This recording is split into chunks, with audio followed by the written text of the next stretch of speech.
Mobile phone കണ്ടുകൊണ്ട് നമ്മൾ ഭക്ഷണം കഴിക്കുകയാണെങ്കിൽ എത്ര അളവാണ് കഴിക്കണതെന്നോ അല്ലെങ്കിൽ എന്താണ് കഴിക്കണതെന്നോ കഴിക്കണതിൻ്റെ ടേസ്റ്റ് എന്താണെന്നോ ഒന്നും നമ്മൾ മനസ്സിലാക്കാതായിരിക്കും നമ്മൾ പലപ്പോഴും ഭക്ഷണം കഴിക്കുന്നത്. അപ്പോൾ നമ്മൾ ഭക്ഷണം കഴിക്കുമ്പോൾ നമുക്ക് വിശപ്പ് മാറിയെന്ന് തോന്നണമെങ്കിലൊക്കെ നമ്മൾ അത് ആസ്വദിച്ച് കഴിക്കുമ്പോഴേ നമുക്ക് മനസ്സിലാവുള്ളൂ. അല്ലാത്ത പക്ഷം ചിലപ്പോൾ അമിതവണ്ണം ഉണ്ടാവും, പല അസുഖങ്ങളും ഉണ്ടാവും. അതുപോലെ ദഹനം ശരിയാവില്ല, ഗ്യാസ് കയറാനുള്ള പ്രശ്നങ്ങളുണ്ട്. അതുപോലെ വയറിന് പ്രശ്നങ്ങൾ, സ്തംഭനങ്ങൾ വരാം.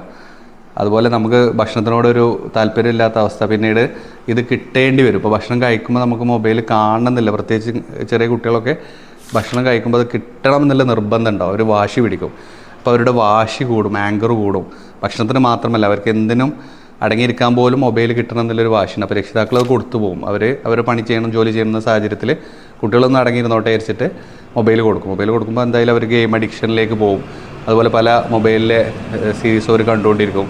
അതുപോലെ ഫിസിക്കൽ ആക്ടിവിറ്റി കുറയുന്നുള്ളത്, പ്രത്യേകിച്ച് കുട്ടികളിൽ ഫിസിക്കൽ ആക്ടിവിറ്റി ധാരാളം നമ്മൾ കളിക്കേണ്ട പ്രായത്തിൽ ഇപ്പോൾ പല കുട്ടികളും പൊണ്ണത്തടി, അമിതവണ്ണം, ഡയബറ്റീസ് അടക്കം പല കുട്ടികളും ജീവിതശൈലി രോഗങ്ങൾ വരുന്നുണ്ട്.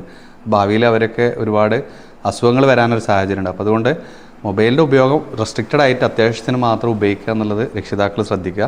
ഇനി കുട്ടികളത് ഒഴിവാക്കുന്നില്ലെങ്കിൽ രക്ഷിതാക്കളടക്കം അതിൽ നിന്ന് മാറി നിന്നുകൊണ്ട് സ്കിപ്പ് ചെയ്തുകൊണ്ട് വീട്ടിൽ തന്നെ ആ ഒരു അന്തരീക്ഷം ക്രിയേറ്റ് ചെയ്താൽ മാത്രമേ ഇത്തരം അഡിക്ഷനുള്ള കുട്ടികളെയും മൊബൈലിൽ കൂടുതൽ സമയം കളയുന്ന കുട്ടികളൊക്കെ നമുക്ക് അതിൽ നിന്ന് മാറ്റി നാച്ചുറൽ കാര്യങ്ങളിലേക്ക്, അവരുടെ പഠനത്തിലേക്കൊക്കെ അവരെത്തിക്കാൻ നമുക്ക് സാധിക്കുകയുള്ളൂ.